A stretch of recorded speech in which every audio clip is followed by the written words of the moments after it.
వేసవి వేడిమిని తాళలేక నెలరాలుతున్న పక్షులు. ప్రతి సంవత్సరం వేసవిలో నీటి ఎద్దడి కారణంగా వేల పక్షులు మృత్యువాత పడుతున్నాయి.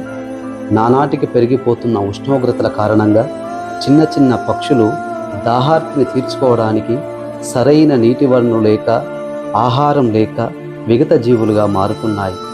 దయచేసి ఈ వేసవిలో పక్షుల కోసం మీ ఇంటి వరండాలో కానీ, బాల్కనీలో కానీ, గోడ మీద కానీ నీటి చిప్పలను మరియు చిరుధాన్యాలను ఏర్పాటు చేయండి.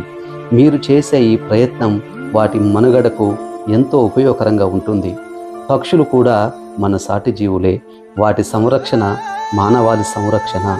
మీ ఇంటి దగ్గర చేసే చిన్న ప్రయత్నం కూడా ఒక పిచ్చుక జీవించడానికి సహాయపడుతుంది. నీరు, ఆహారం, ఆశ్రయం ఇవి ఉంటే పక్షులు ఆనందంగా జీవిస్తాయి. కాబట్టి వాటి యొక్క ఆవాసాలను మరియు వాటి మనుగడను సంరక్షించడం మన బాధ్యత.